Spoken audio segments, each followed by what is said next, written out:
ઓમ નમો ભગવતે વાસુદેવાય। ભક્તો, 2 નવેમ્બર 2025ના રોજ આવતી પ્રબોધિની એકાદશીના દિવસે જો તમે પૂજાપાઠ કે વ્રત ન પણ કરો તો પણ વર્ષની સૌથી મોટી એકાદશી એટલે કે પ્રબોધિની એકાદશી ઉપર એક ગુપ્ત વસ્તુ ચૂપચાપ ખાઈ લેવી જ જોઈએ।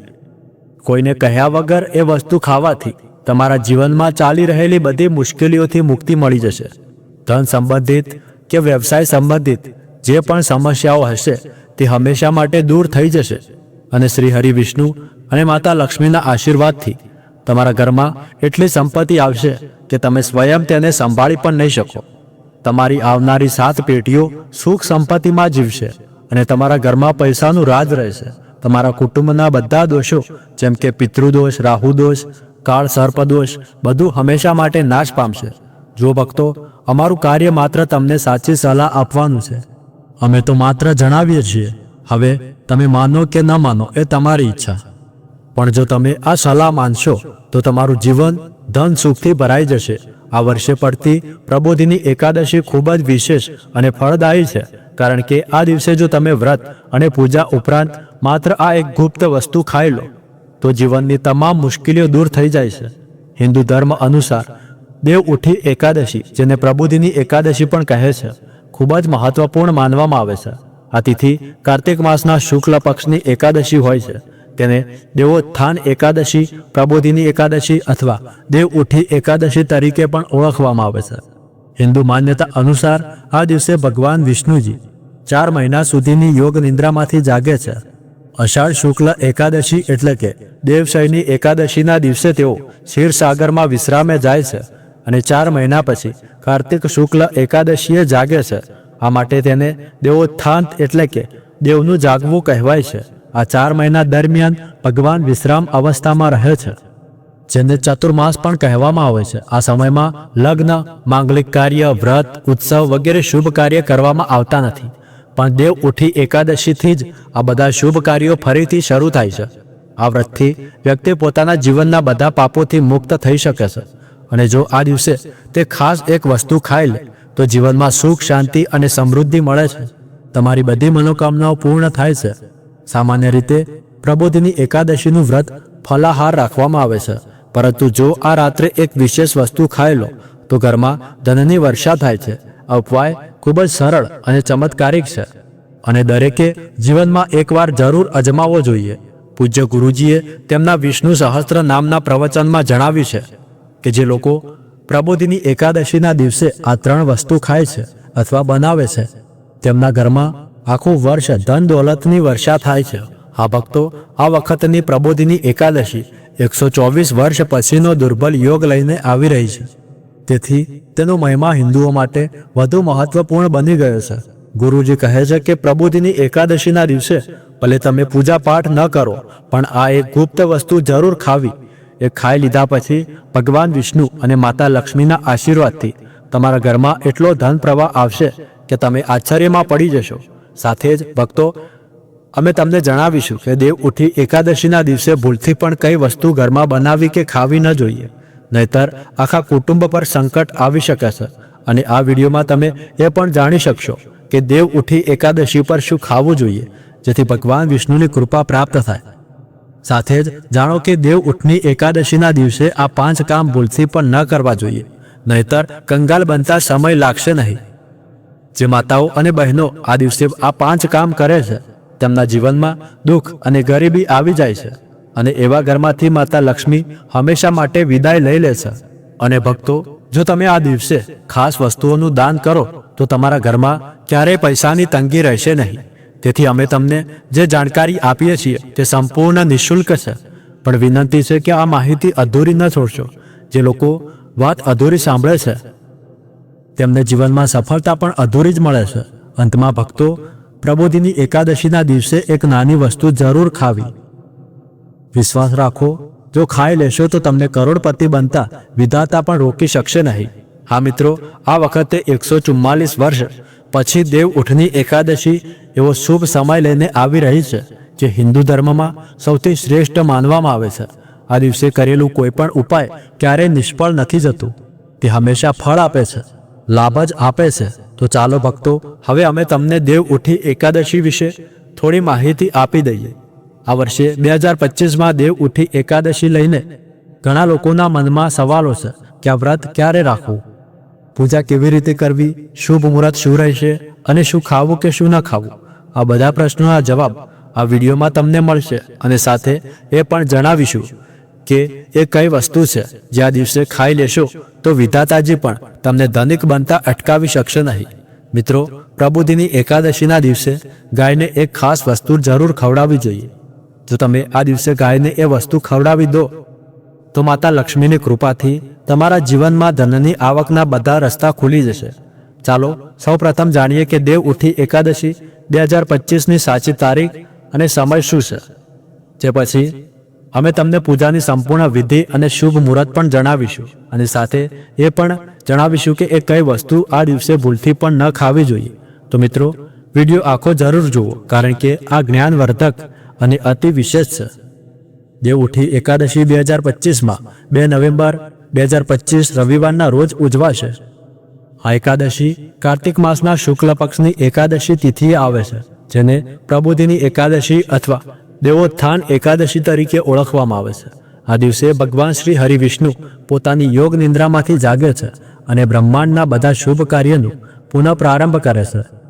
એકાદશી તિથિ શરૂ થાય છે 1 નવેમ્બર 2025 સવારે 9:01 અને એકાદશી તિથિનું સમાપન થશે 2 નવેમ્બર 2025 સવારે 7:21.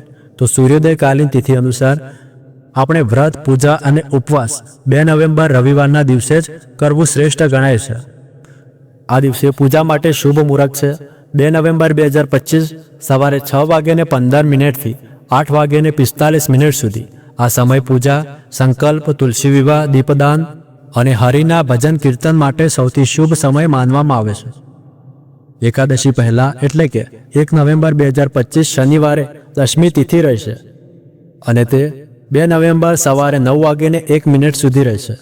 આ દિવસે સાંજથી જ લસણ, ડુંગળી, માંસાહાર, દારૂ, ચોખા અને મસૂરની દાળનો ત્યાગ કરવો. માત્ર એકવાર સાત્વિક ભોજન લેવું અને મન, વાણી તથા કર્મથી સંયમ રાખવો. આ નિયમ દશમીથી શરૂ કરીને એકાદશી સુધી પાલન કરવાથી વ્રતનું સંપૂર્ણ ફળ પ્રાપ્ત થાય છે. અને પ્રબોધિની એકાદશીનું વ્રત 12 તિથિએ ખોલવામાં આવે છે. આ વર્ષે 12 તિથિ 3 નવેમ્બર 2025 સોમવારે રહેશે. પારણ માટે શ્રેષ્ઠ સમય રહેશે સવારે 7:30 થી 9:30 સુધી. આ સમયે તુલસી દળથી ભગવાન વિષ્ણુનું જલાભિષેક કરો, પ્રસાદ અર્પણ કરો, બ્રાહ્મણ કે જરૂરિયાતમંદને દાન આપો અને પછી વ્રત ખોલો. હવે પ્રબોધિની એકાદશીના દિવસે વ્રત વિધિ વિશે વાત કરીશું. તો જુઓ, આ દિવસે બ્રહ્મ મુહૂર્તમાં ઉઠીને સ્નાન કરો, ઘરનું મંદિર કે પૂજા સ્થાન સ્વચ્છ કરો, ભગવાન વિષ્ણુ અને તુલસી માતાની પ્રતિમા અથવા ચિત્રને જળથી અભિષેક કરાવો, તેમને પીળા વસ્ત્ર પહેરાવો, દીપ પ્રગટાવો, ફૂલ, ધૂપ, ચંદન, અક્ષત અને નિવેદ અર્પિત કરો. ત્યારબાદ ભગવાન વિષ્ણુને તુલસી દળ અને શુદ્ધ જળ ચડાવતા ઓમ નમો ભગવતે વાસુદેવાય મંત્રનો જપ કરો. શંખ અને ઘંટ વગાડીને ભગવાનને જગાડો. આ પછી ભગવાનની યોગ નિંદ્રા સમાપ્ત થાય છે તે પછી તુલસી માતા અને શાલિગ્રામ ભગવાનનું લગ્ન કરાવો, મંગળ ગીતો ગાવો, આરતી કરો અને પરિવાર માટે સુખ, શાંતિ, ધન, સમૃદ્ધિ અને મોક્ષની પ્રાર્થના કરો. દિવસભર ઉપવાસ રાખવો, સાંજે ફરી પૂજા કરીને આરતી કરવી અને બીજા દિવસે બારસના શુભ મુહૂર્તમાં વ્રતનું પારણ કરવું. મિત્રો, એક વિનંતી કરું છું કે જો આ વિડીયો તમે જોઈ રહ્યા છો તો વિડીયોને એક લાઈક કરો અને કોમેન્ટમાં ઓમ નારાયણ નમઃ અવશ્ય લખી લેજો, જેથી માતા લક્ષ્મીની કૃપા હંમેશા તમારા ઉપર બની રહે. અને હવે મિત્રો, આગળના ભાગમાં હું તમને જણાવીશ કે પ્રબોધિની એકાદશીના દિવસે એવી એક ખાસ વસ્તુ છે જે માતા પિતાને જરૂર ખાવાની હોય છે. એ ખાવાથી સંતાન સુખ, સંપત્તિ અને જીવનની બધી ઈચ્છાઓ પૂર્ણ થાય છે. સાથે સાથે કેટલીક એવી વસ્તુઓ પણ છે જે પ્રબોધિની એકાદશીના દિવસે તમારા ઘરમાં ભૂલથી પણ બનાવવી ન જોઈએ. મિત્રો, પ્રબોધિની એકાદશીની પૂજા અને પ્રસાદમાં અંગૂર જરૂર સામેલ કરવા જોઈએ, કારણ કે માતા લક્ષ્મીને અંગૂર અત્યંત પ્રિય છે. ભગવાન શ્રી હરિવિષ્ણુને 5 પ્રકારના ફળ કેળા, અંગૂર, કેરી, પપૈયા અને નારિયેળ અર્પણ કરવા જોઈએ. તમે તમારી ઈચ્છા મુજબ ફળ લાવી શકો છો, પરંતુ અંગૂર, કેળા અને પપૈયા જરૂર હોવા જોઈએ. જો કોઈ કારણસર આ ફળોમાંથી કોઈ ન અર્પણ કરી શકો તો તમે મિશ્રી અથવા કિસમિસનો ભોગ પણ લગાવી શકો છો, કારણ કે ભગવાન શ્રી લક્ષ્મી નારાયણ તમારી ભક્તિ અને ભાવનાને જ જુએ છે. તમે કોઈ પણ 5 રંગના ફળ લઈ શકો છો, પરંતુ ખાસ ધ્યાન રાખો કે ભગવાન શ્રી વિષ્ણુ અને માતા લક્ષ્મીને નાશપાતી ક્યારેય ન ચડાવવી જોઈએ, કારણ કે નાશપાતી શબ્દનો અર્થ જ નાશ કરનાર ફળ થાય છે, એટલે તેનાથી ધનનો નાશ થાય છે. શાસ્ત્રો મુજબ જે વ્યક્તિ શુભ દિવસે, ખાસ કરીને પ્રબોધિની એકાદશીના દિવસે અંગૂર અથવા કિસમિસ ખાય છે, તેના જીવનમાં ક્યારેય ધનની અછત રહેતી નથી. પ્રબોધિની એકાદશીના દિવસે અંગૂર ખાવું એટલે માતા લક્ષ્મીના આશીર્વાદનું પ્રતીક માનવામાં આવે છે. તે જ રીતે ભગવાન શ્રી હરિ વિષ્ણુને આ દિવસે શેરડી અર્પિત કરવું અત્યંત શુભ અને માંગલિક માનવામાં આવે છે. જો શેરડી ઉપલબ્ધ ન હોય તો ગોળ અને ચણાની દાળનો ભોગ લગાવી શકો છો. આ દિવસે એ વસ્તુ ખાવાથી જીવનમાં ક્યારેય ધનની અછત થતી નથી. માતા લક્ષ્મીને આ દિવસે 5 રંગની મીઠાઈઓ અર્પિત કરવી જોઈએ, તેમજ મખણા પણ જરૂર ચડાવવા જોઈએ, કારણ કે જેમ માતા લક્ષ્મી સમુદ્રમાંથી ઉત્પન્ન થઈ હતી, તેમ મખાણા પણ જળમાંથી ઉત્પન્ન થયા છે અને કમળના છોડમાંથી મળે છે. તેથી મખાણા અને કમળ બંને અત્યંત શુભ માનવામાં આવે છે. સામાન્ય રીતે મખાણાની ખીર બનાવી ભગવાન લક્ષ્મી નારાયણને અર્પિત કરવાથી ઘરમાં ધન, સુખ અને સમૃદ્ધિ ભરપૂર રહે છે.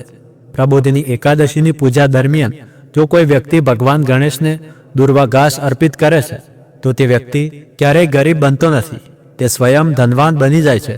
આ દિવસે પ્રસાદ રૂપે દુર્વા ઘાસ જરૂર લાવી સમગ્ર પરિવારે તેને ગ્રહણ કરવી જોઈએ, જેથી ભગવાન ગણેશજીની કૃપા હંમેશા તમારા પરિવાર પર રહે. જે વ્યક્તિ પ્રબોધિની એકાદશીના દિવસે માતા લક્ષ્મીને ખીર અર્પિત કરે છે, તેની કુંડળીના બધા ગ્રહો અનુકૂળ બની જાય છે. તેને ધનિક બનવાથી કોઈ રોકી શકતું નથી. આ ખીર ભગવાનને અર્પિત કર્યા પછી પ્રસાદ રૂપે આખા પરિવારે ખાવી જોઈએ. તેનાથી બંધ નસીબના તાળા ખુલી જાય છે અને ધન, સંપત્તિ, સુખ અને ઐશ્વર્ય જીવનમાં સ્થાયી થાય છે. માતા લક્ષ્મી ખૂબ પ્રસન્ન થાય છે અને આશીર્વાદ આપે છે. શાસ્ત્રોમાં લખ્યું છે કે પ્રબોધિની એકાદશીના દિવસે સીતાફળ જરૂર ખાવું જોઈએ, કારણ કે સીતાફળ ખાવાથી 10 પ્રકારની બીમારીઓ દૂર થાય છે. માન્યતા મુજબ ભગવાન શ્રી રામના વનવાસ દરમિયાન માતા સીતાએ આ ફળ જ ખાધું હતું, એટલે તેને શુભ ફળ માનવામાં આવે છે. આ દિવસે સીતાફળ ઘરમાં લાવવાથી સુખ, શાંતિ અને માતા પિતાના આશીર્વાદ મળે છે. પરંતુ એક ખાસ વાત, જો પ્રબોધિની એકાદશી બુધવારે આવે તો આ દિવસે રીંગણનું શાક ક્યારેય ન ખાવું જોઈએ. તેનાથી પાપ લાગે છે. અને આ દિવસે પેક કરેલો અથવા ડબ્બામાં બંધ જ્યુસ ન પીવો. જો પીવો હોય તો તેમાં મીઠું ન નાખવું, નહીંતર તમારું વ્રત તૂટી જશે. સાથે સાથે જ્યુસમાં બરફ પણ ન નાખવો જોઈએ. ફળનો સાદો જ્યુસ પીવાથી વ્રત સફળ બને છે. પ્રબોધિની એકાદશીના દિવસે એવી કઈ વસ્તુ છે જે ઘરમાં ક્યારેય બનવી ન જોઈએ, નહીંતર આખું ઘર બરબાદ થઈ શકે છે. કોઈ પણ વ્યક્તિએ એવું ખાવું ન જોઈએ, કારણ કે આવી વાનગી બનવાથી માતા લક્ષ્મી ઘર છોડીને ચાલ્યા જાય છે. ભગવાન શ્રી હરિવિષ્ણુ ક્રોધિત થાય છે અને પિતૃદેવ પણ પ્રસન્ન રહેતા નથી. તેથી શાસ્ત્રો મુજબ દેવ ઉઠી એકાદશીના દિવસે શું ખાવું જોઈએ તે જાણવું અત્યંત જરૂરી છે. મિત્રો, પ્રબોધિની એકાદશીના દિવસે લસણ અથવા ડુંગળીવાળો ખોરાક ક્યારેય ન ખાવો જોઈએ, કારણ કે આ દિવસે ભગવાન શ્રી હરિવિષ્ણુ અને માતા લક્ષ્મીની પૂજાનું વિશેષ મહત્વ છે. અને આ વર્ષની દેવ ઉઠી એકાદશીના દિવસે અનેક શુભ અને માંગલિક યોગો બનેલા છે. એટલે જો કોઈ વ્યક્તિ ડુંગળી, લસણ ખાય છે તો તેના ઘરમાં રાહુ કેતુનો પ્રભાવ વધે છે. સાથે પિતૃદોષ પણ ઘરમાં પ્રવેશી જાય છે. ભગવાન શનિ પણ નારાજ થઈ જાય છે. અને જો ઘરમાં રાહુ કેતુનો વાસ થઈ જાય તો ત્યાં માતા લક્ષ્મી અને ભગવાન વિષ્ણુની કૃપા ક્યારેય વરસતી નથી. સાથે પ્રબોધિની એકાદશીના દિવસે ચોખા પણ ખાવા ન જોઈએ. તેના બદલે સાબુદાણાની ખીર બનાવીને તમે ભગવાનને ભોગ સ્વરૂપે અર્પણ કરી શકો છો. આ વાત હંમેશા ધ્યાનમાં રાખવી. તમે બીજા દિવસોમાં ચોખા કે લસણ, ડુંગળી ખાઈ શકો છો, પરંતુ પ્રબોધિની એકાદશીના દિવસે બિલકુલ ન ખાવા જોઈએ. નાના બાળકો ઘણીવાર ભૂલથી બજારમાંથી પેક કરેલ નાસ્તો કે ચિપ્સ લઈ લે છે, જેમાં લસણ કે ડુંગળી હોય છે. તેથી આ દિવસે આવી વસ્તુઓથી દૂર રહેવું. વિચાર કરો મિત્રો, કે તમે આ દિવસે તમારા ઘરમાં રાહુ કેતુને બોલાવશો કે ભગવાન શ્રી હરિ વિષ્ણુને અને માતા લક્ષ્મીને. એ હવે તમારા હાથમાં છે. મિત્રો, વિષ્ણુજીની કૃપા મેળવવા માટે આ દિવસે પીળી વસ્તુ ઘરમાં જરૂર બનાવવી જોઈએ, જેમ કે કઢી, પકોડા વગેરે પીળી વાનગીઓ, કારણ કે પીળો રંગ સોનાના સમાન માનવામાં આવે છે. તેથી આ દિવસે પીળા કપડાં પણ પહેરવા જોઈએ, જેથી ભગવાન વિષ્ણુનો વિશેષ આશીર્વાદ પ્રાપ્ત થાય. પ્રબોધિની એકાદશીના દિવસે કોઈએ પણ કોઈથી ઉધાર ન લેવું જોઈએ. જો આ દિવસે તમે ઉધાર લો છો તો આખું વર્ષ કર્જમાં ફસાઈ જશો.